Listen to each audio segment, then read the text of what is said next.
Hi everyone, welcome to The Knit Shift. My name is Lara and today is Sunday, November 27th, 2016, and this is episode 75.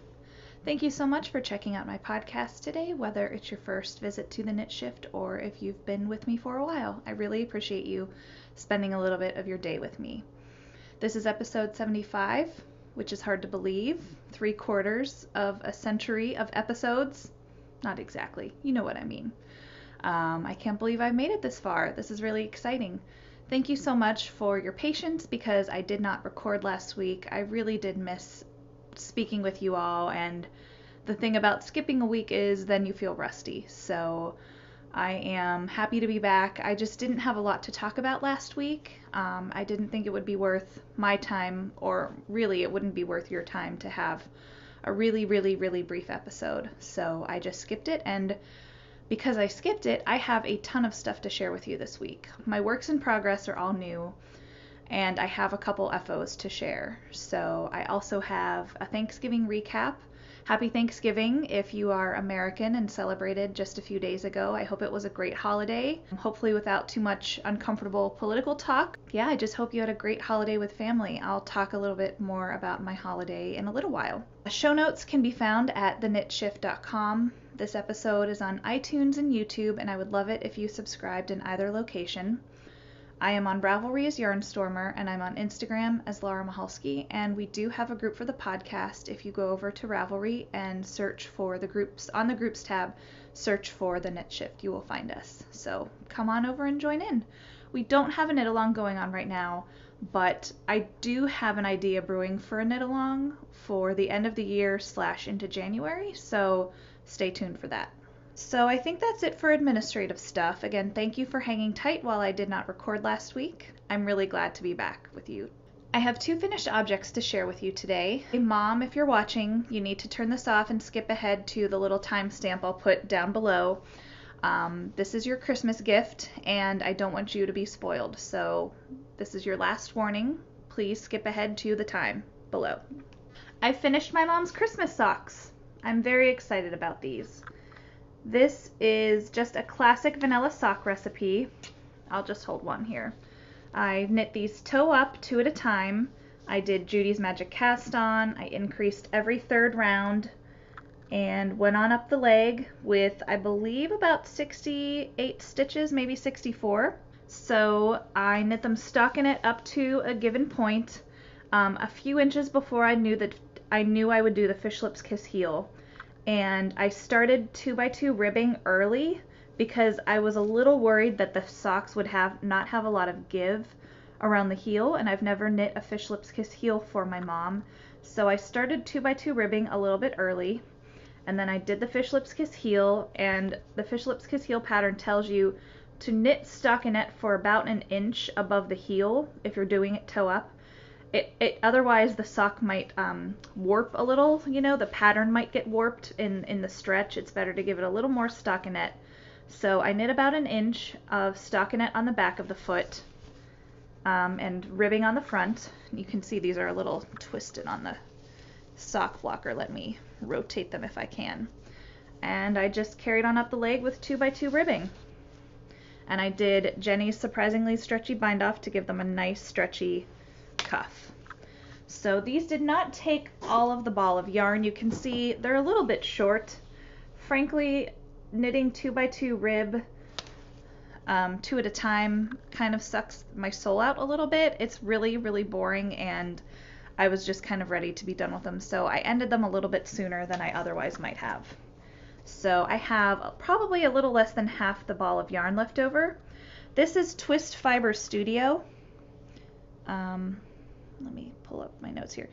This is the Fairview Fingering Base, which is a 75/25 superwash merino nylon, and the colorway is Lakeside.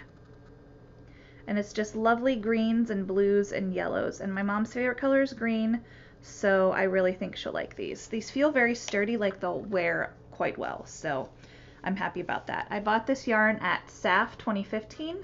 SAF is the Southeastern Animal Fiber Fair in Fletcher, North Carolina. And I visited this booth again this year, and the proprietor, I think her name's Ashley, is really lovely, and actually gave me yarn for a prize giveaway down the road, so that was really kind of her. So yeah, this is pair number 13 of the year. And I'm hoping to have a pair 14 and 15, and I'll, again, talk about those later. So that's it for finished objects, and I have 2 works in progress to share with you also. They're both new, you've not seen these before, and one of the reasons I did delay recording is because this first item that I'm going to show you is one that I was just trying to get to a certain point in the project before I wanted to share it with you guys, and I wasn't there last week, and it would have been a little bit unwieldy, so I just decided to skip recording. Really, this was my only work in progress, what I'm about to show you.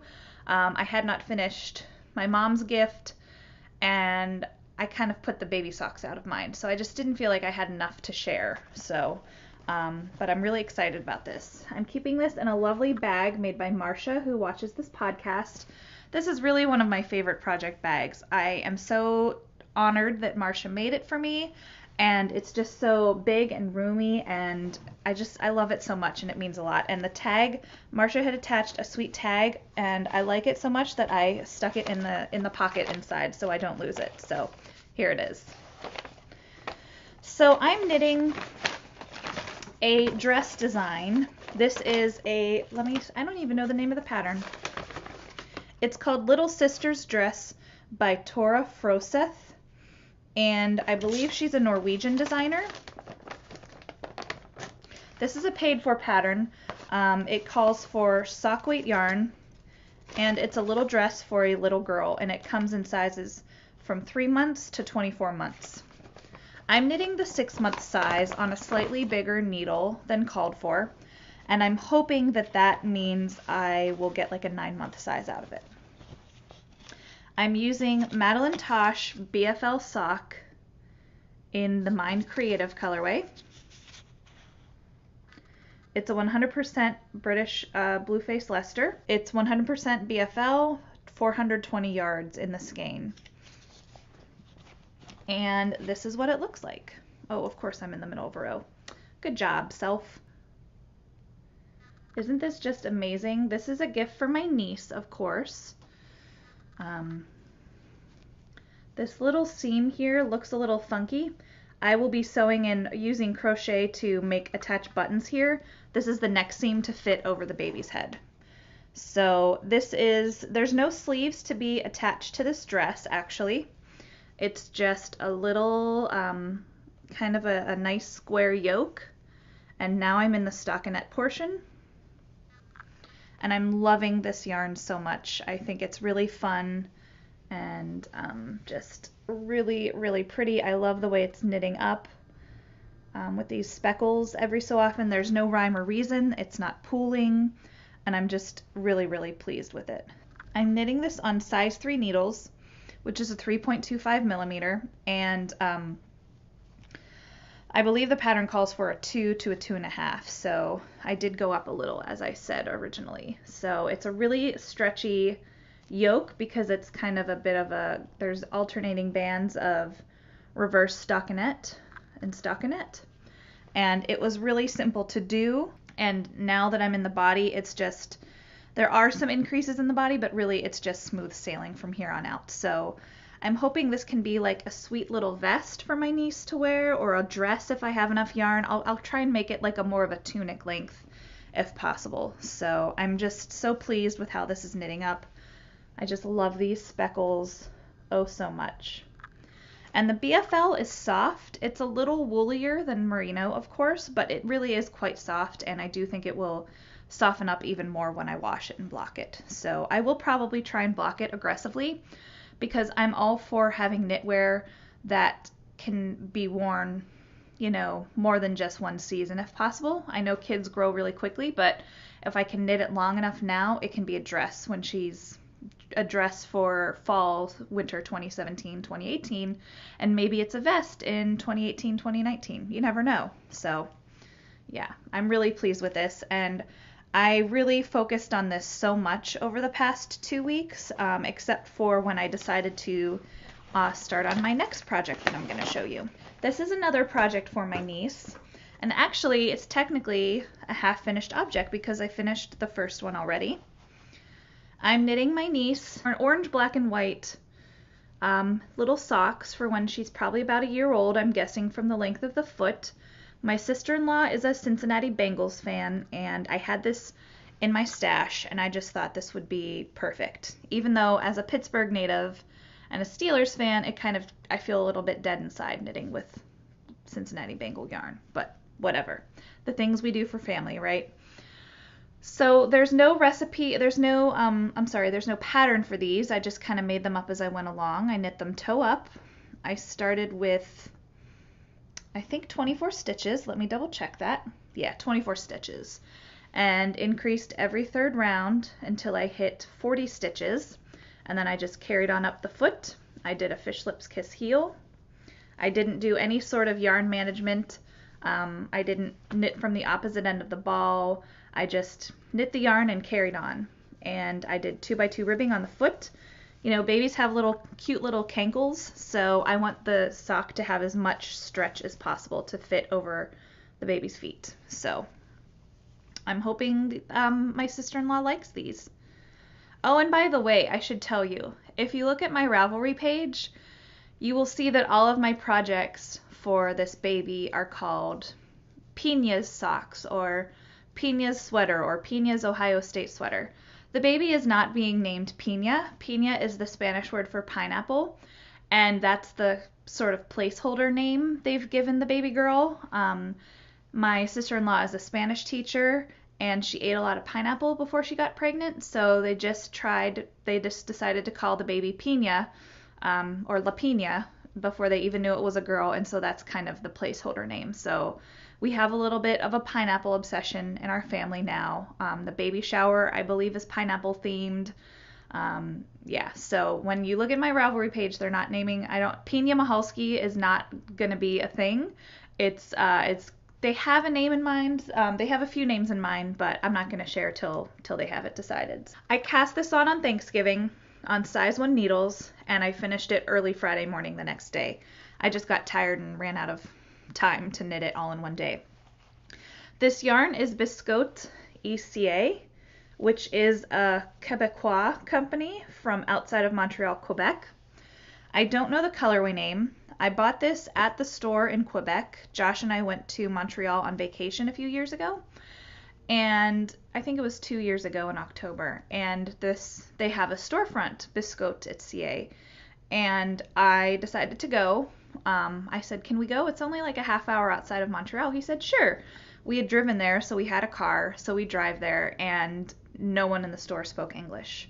I don't speak French. I learned enough that when I spoke French in Montreal, they would hear my voice and immediately change it to English because I was clearly not a French speaker, you know. But I think they appreciated the effort. Well, this was about 40 minutes outside Montreal in Quebec, which is a French-speaking province, and no one spoke English. But luckily, yarn is a universal language. I showed them photos of the baby blanket I was knitting, you know, the blanket that I showed you guys on the last episode that will be the baby blanket for my niece. They had this bin of scraps. Biscotte ECA, they do a lot of mostly self-striping yarn. And they had a storefront where they sold their yarn as well as other, like, more commercial dyed yarns. But they had this basket of kind of like mill ends, or just if they were measuring out a skein and they messed up, they sold the yarn by the gram, essentially, like 10 cents a gram or whatever it was. So it was deeply discounted self-striping yarn. So that's where this came from. I didn't have a whole skein of this. I put there's a square of this in the blanket, and it was probably 30 to 40 grams, I'm guessing, is what I bought of this, but I have a few others in my stash as well. So I've started the second sock. I am just beyond the toe, and as you can see, this toe has black, this toe does not, so they're not going to match, which frankly I kind of think is extra cute in kids socks. So I am just getting going on this, but I'm hoping I can make a lot of progress on this over my weekend right now. So that is it for my works in progress. I'm hoping to knit at least one more pair of baby socks for before Christmas so that I can give them at least. I already have a pair in that's completely done that matches a pair of socks I knit for my brother. I would love to have a third pair of socks beyond these Cincinnati Bengals socks. And my friend Lennis, I sent her a photo of this, and she said, it's like Nemo socks. And they really are like Nemo socks. So maybe that's what I'll tell myself to feel less bad about knitting Cincinnati colors. And that brings me to future knitting. I do want to knit more for my niece. In fact, I do have a plan to knit her an ornament this year. My family really likes to exchange ornaments, and I did an episode in December of last year where it was just a mini episode. I traveled a lot in December last year, and I filmed a few mini episodes where I talked about my family's tradition of giving ornaments each year and how much I love all of my ornaments because they're just so special to me. I've had so many of them for so many years. I would love to make a new tradition with my niece and knit her a new ornament every year, and starting with this year. And I would like to find a way to embroider the year on the ornament so that she knows exactly what year it was made. So I would probably make it a Christmas gift each year. So I'll knit one now and give it to her parents this Christmas. And then next year I'll knit one and give it to her on Christmas 2017, and that'll be her 2017 ornament. So she won't really use them till the coming year, and she won't really understand the value or not the value, you know what I mean. She won't understand the meaning behind it until she's older, but I just think it would be a wonderful tradition to make. So I'm going to be making an ornament for her and giving it to her parents. And I'm going to knit her a stocking as long as my brother and sister-in-law are still up for it. I really think that would be wonderful. My grandma had a stocking made for me after I was born, and it has my name stitched into it. And I'm sure it was hand knit, and it was lovely. She didn't knit it herself. She wasn't a knitter, but she hired someone to make it, I suppose, and I love it. So I would love to knit one for my niece, but I would probably work on that next year. So I do have some Christmas knits planned, but I do want to cast on something for myself. It's been a little while since I've made myself a pair of socks, and I really would like to knit a pair of Christmas socks. So I went into my stash and I got out all of my Christmassy yarns, which aren't many. I have 2 skeins that are like named for Christmas, the colorway names are, and I pulled out a third that I just thought was a little bit Christmassy. And I decided I didn't want to pick. I asked Josh to pick, and he chose the Not Christmas color yarn. This is Lang Ja Wool Color Action. Lang Ja Wool Color Action. It's colorway 132.0449. And then there's the dye lot over here. So kind of a weird colorway name, if it would focus. But you can see it's very Christmassy. It's burgundies and whites and greens. And I think this would be really nice actually for Christmas socks. And Lang comes with a little, this was tucked in the cake. It comes with a little thread, reinforcement thread for the heel. So I will be casting these on. I might even cast them on today if I have time. We'll see.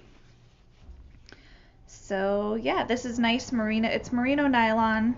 It's it's 75% virgin wool, 25% polyamide, which is essentially nylon. So I think this will be really fun. So that's future knitting. And really, that's everything for all the knitting content today. I'm going to talk a little bit about Thanksgiving, and I'm going to talk about a little bit of shopping I did on Black Friday. Actually, I did the shopping on Thanksgiving online, and it was delivered Saturday, and it was a Sephora haul. So I will be talking about makeup later on. It's been a while since I talked about makeup and beauty stuff. So if that's not your jam, feel free to turn it off now or after I talk about Thanksgiving. As I mentioned, I had 2 Thanksgivings this year. I went to my mom's baby sister's house last Sunday. She lives about 20 minutes away, and we did Thanksgiving with her and her 3 kids and some family friends, which was really fun. I made desserts. I made an apple pie, which was tremendous, if I may say so myself. Josh loved it. and I made a chocolate pie from scratch. And I will link to both recipes in the show notes because they both turned out great. I made Pioneer Woman's chocolate pudding pie recipe, so I had never made pudding from scratch, but I think it turned out really good. So yeah, I loved them. Then on Thanksgiving Day, I did some cooking for just Josh and me. I had the day off work and Josh didn't have any school, so we basically stayed home and bummed around. It was really nice. We took Gracie for a nice walk, and I made pulled pork. Specifically, I made pork shoulder. Josh had mentioned it had been a long time since we had had pulled pork, and he never ever drops hints about food, so I decided to capitalize on it and make something he really asked for. So I went to Kroger and I got like an 8-pound pork shoulder, bone in, and it was massive. And I thought, oh my gosh, this is so much food. What are we gonna do? I will link to the recipe I used in the show notes, but it turned out so great. It was really, really simple. It worked in the slow cooker just fine. We loved it. It basically involved cutting or making a rub of brown sugar and some seasonings, and I put it on the pork shoulder with liquid smoke, and then put it in the fridge for about 9 hours while I was at work. And then Wednesday night I put it in the crock pot on low for like 10 or 11 hours, and it was falling off the bone when we woke up Thursday morning. So our big portion of our meal was essentially done Thursday morning, which was so great. It made things way less stressful. So I took it out of the crock pot and it fell off the bone, and I let it cool for a little while, and then I really kind of just shredded the meat and put it back in the crock pot with some sauce that we got in Texas and brought home with us. It's from the Salt Lick, which was the fantastic barbecue place we went to in Driftwood, Texas. And basically cooked it a few more hours, added more sauce, cooked it some more, and it was really, really good. We had a ton of meat. I also made classic green bean casserole just for me because Josh doesn't like it, and I roasted some broccoli with lemon and garlic, and it was a fantastic meal. It was really good. I made a peaches and cream pie for Josh and me. Josh's favorite pie by far is peach pie, and my mom makes a peaches and cream pie that's really good, so I made that, and it turned out great. In fact, I'm probably going to go eat a slice of it for lunch after we're done here. Work has been pretty busy too. Myself and 2 other editors are in charge of hiring the interns for next summer, specifically the reporting interns. We received over 150 applications, and I reviewed every last one of them, and we are in the interview process right now, so that was pretty exciting. I was an intern at my news organization 11 years ago. The program for copy editing that's how I became an intern. It's very different than reporting internships because you take an exam for the copy editing part, and you take it at your college, and it's all organized by something called the Dow Jones News Fund, and they review the tests and they basically match you to a newsroom, whether maybe your newsroom likes Penn State grads and they want to have another Penn State grad. That can work in your favor, but mostly it's random. So I ended up in Norfolk very randomly. I got a phone call that said, how would you like to live by the beach for the summer? And I said that would be fantastic, and that's how I ended up here. So after me, they hired a few more, or they specifically requested more Penn State grads, which was pretty exciting and a few of them worked out for full-time hires like me, but I think I'm the only one still there at this point. So anyway, I didn't have to go through this rigorous application process is what the point I'm trying to make. So I did a few interviews the day before Thanksgiving, and I will have a few more conversations with other editors about it, and we'll figure out our interns for next summer. So that was pretty exciting and a big chunk of my time lately. But beyond that, it's been a pretty low-key time. Work's been busy. I have a job that, even though it's the holidays, I can't really just phone it in. I can't just... If I were taking vacation time, that's one thing, but I'm not in a position where just because I have to work the day after Thanksgiving, we'll just take it easy. No, there's not really that option when you're in my role. So I had plenty to do at work Friday and Saturday, and yeah, So life's good. Still going to the gym 4 or 5 days a week. That's sadly been cutting into my knitting time, but it's been really good, so I'm enjoying that. And I think that brings us to the makeup haul. So I needed hair gel. I use Wedod hair gel, and this bottle is about halfway empty. And I alternate between Wedod Climate Control Gel and Diva Curl Gel, and it usually takes me, I mean, you can see that the Diva Curl bottle is much bigger. It takes me at least 6 months to go through this bottle. It takes me about 4 months to go through this. So I bought this at Sephora.com on Thanksgiving. It's the Light Defining Gel. It works great for my hair. I'm not using it today. I'm using the Wedod. But I just like it because it prevents frizzing. Neither of them is too heavy, so I highly recommend both of these if you are a curly girl like myself. And once you've committed to like a $20 bottle of hair gel, it's like you might as well keep going until you hit $50 for free shipping. So that's what I did. They had all sorts of Black Friday little gift kits, and I bought one, which I'll talk about in a minute. We're going to Josh's Christmas party at his future employer's office, even though he hasn't started yet. He was invited to the Christmas party.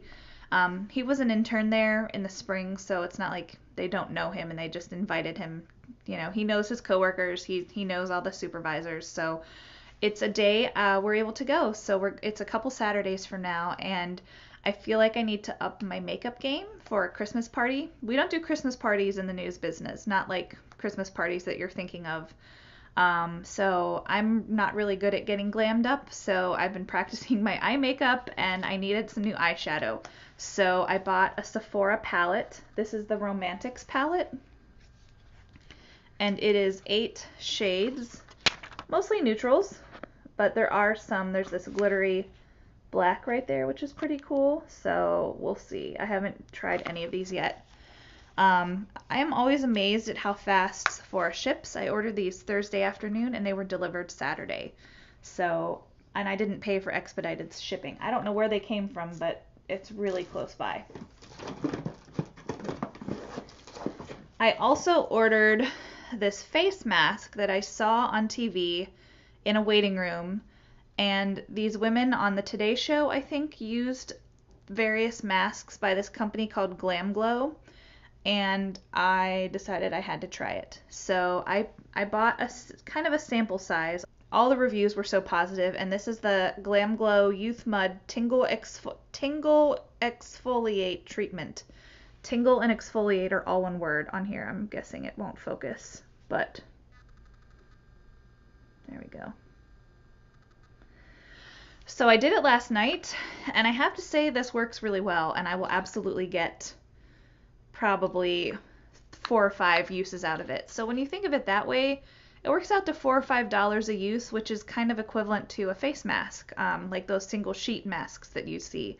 So it's muddy, and there's like black bits inside that are really exfoliating. So, and I kind of like the smell a lot, actually. I think it smells really good. It's kind of a fresh, clean smell, but I really liked it. And it tingles on your face. You really do get that tingle exfoliation that as described. So I really like this, and I might even try some of their other products, some of their other masks in the future.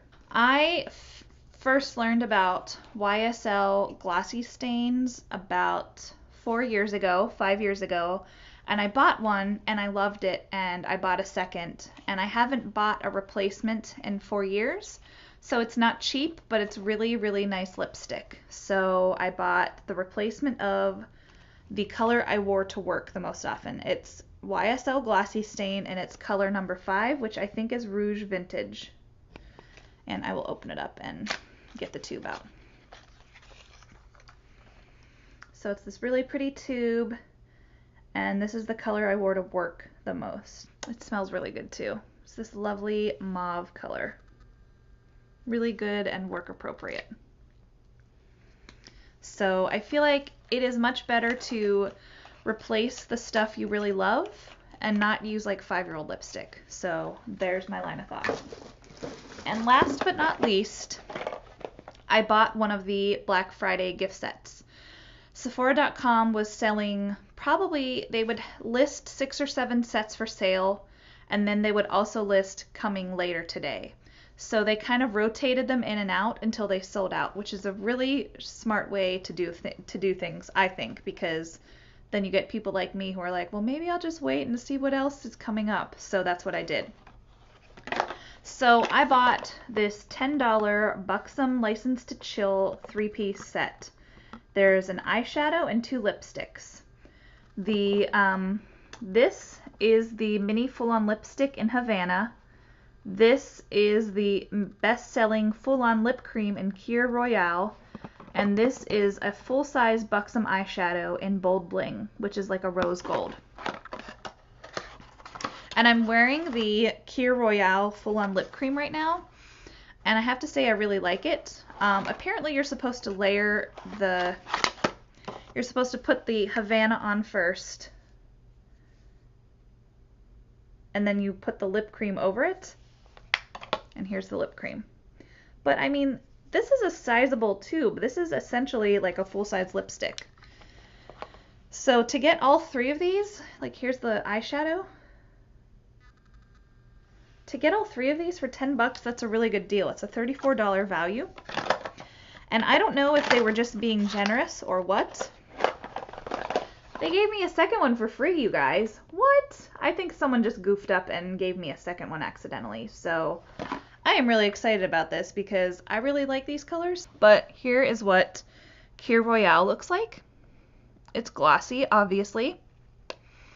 And I've been wearing it and drinking water throughout this podcast, and it's still shiny and bright. And yes, this isn't now that I'm up close and personal with the camera. Hello. I can show you that I did the face mask last night, and I'm not wearing any makeup. Not that I wear much makeup anyway, but I'm not wearing any foundation or tinted moisturizer, and I feel pretty good about my skin after doing that mask, that mini facial at home. So, you know, minus my chin breakouts right now, but you know.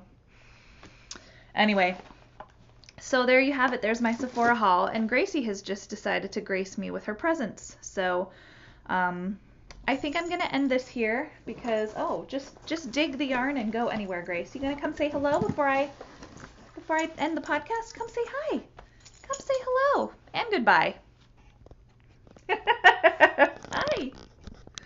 Well, from Gracie's schnoz and myself, have a fantastic week. Happy knitting, happy crafting, and we will see you soon. Huh, Grace? Bye.